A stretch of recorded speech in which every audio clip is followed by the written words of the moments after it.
Sir, ಇವತ್ತು ಡಿ.ಕೆ. ಶಿವಕುಮಾರ್ ಅವ್ರದ್ದು case ಇತ್ತು, ನೀವು ಹಾಕಿದಂತ ಅರ್ಜಿ ಏನಾಯ್ತು ಸರ್? ಇವತ್ತು ಸುಪ್ರೀಂ ಕೋರ್ಟ್ ಮುಂದೆ ಏನು CBI ಇದನ್ನು ಕೇಂದ್ರ ರಾಜ್ಯ ಸರ್ಕಾರನ ವಾಪಸ್ ತಗೊಂಡಿದ್ದ ಬಗ್ಗೆ ಅವರೊಂದು ಅಫಿಡೇಟ್ ಹಾಕಿದ್ರು. ಈಗಾಗಲೇ ಲೋಕಾಯುಕ್ತದಲ್ಲಿ ಅದು ಕ್ಲೋಸ್ ಆಗಿದೆ ಅಂತೇಳಿ ಬರೆದಿದ್ರು. ಬಹುಶಃ ಅವರೇ ಅಪರಾಧಿ ಸ್ಥಾನದಾಗ ನಿಲ್ಲುವಂಗೆ ಆಗಿತ್ತದು.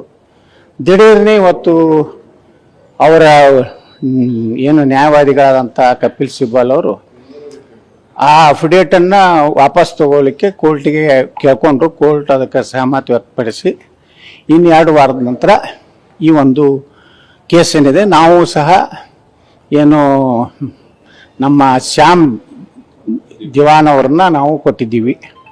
ಇನ್ನು 2 ವಾರದಲ್ಲಿ ಆ ಪ್ರಕರಣ ಬಗ್ಗೆ ಮತ್ತೆ ವಿಚಾರಣೆಗೆ ಬರ್ತದೆ. ಅವರು ತಪ್ಪಿ ಅವರೇ ಅಪರಾಧಿ ಅನ್ನೋಂಗೆ ಅವರೇ ಪ್ರೂವ್ ಮಾಡ್ಕೊಂಡ್ಬಿಟ್ಟಿದ್ರು.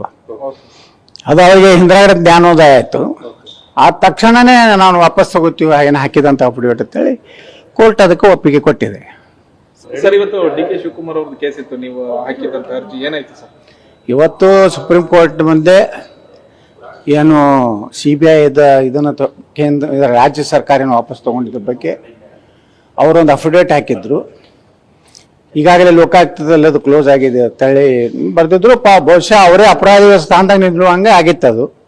ದಿಢೀರ್ನೆ ಇವತ್ತು ಅವರ ಏನು ನ್ಯಾಯವಾದಿಗಳಾದಂಥ ಕಪಿಲ್ ಸಿಬ್ಬಲ್ ಅವರು ಆ ಅಫಿಡೇಟನ್ನು ವಾಪಸ್ ತಗೊಳ್ಳಿಕ್ಕೆ ಕೋರ್ಟಿಗೆ ಕೇಳ್ಕೊಂಡ್ರು. ಕೋರ್ಟ್ ಅದಕ್ಕೆ ಸಹಮತಿ ವ್ಯಕ್ತಪಡಿಸಿ ಇನ್ನು 2 ವಾರದ ನಂತರ ಈ ಒಂದು ಕೇಸ್ ಏನಿದೆ ನಾವು ಸಹ ಏನು ನಮ್ಮ ಶ್ಯಾಮ್ ದಿವಾನ್ ಅವ್ರನ್ನ ನಾವು ಕೊಟ್ಟಿದ್ದೀವಿ. ಇನ್ನು 2 ವಾರದಲ್ಲಿ ಆ ಪ್ರಕರಣ ಬಗ್ಗೆ ಮತ್ತೆ ವಿಚಾರಣೆಗೆ ಬರ್ತದೆ. ಅವರು ತಪ್ಪಿ ಅವರೇ ಅಪರಾಧಿ ಅನ್ನೋಂಗೆ ಅವರೇ ಪ್ರೂವ್ ಮಾಡ್ಕೊಂಡ್ಬಿಟ್ಟಿದ್ರು. ಅದು ಅವರಿಗೆ ಹಿಂದ್ರಗಡೆ ಜ್ಞಾನೋದಯ ಆಯಿತು. ಆ ತಕ್ಷಣನೇ ನಾನು ವಾಪಸ್ ತಗೋತೀವಿ ಏನು ಹಾಕಿದಂತ ಅಫಿಡೇಟ್ ಅಂತೇಳಿ ಕೋರ್ಟ್ ಅದಕ್ಕೆ ಒಪ್ಪಿಗೆ ಕೊಟ್ಟಿದೆ.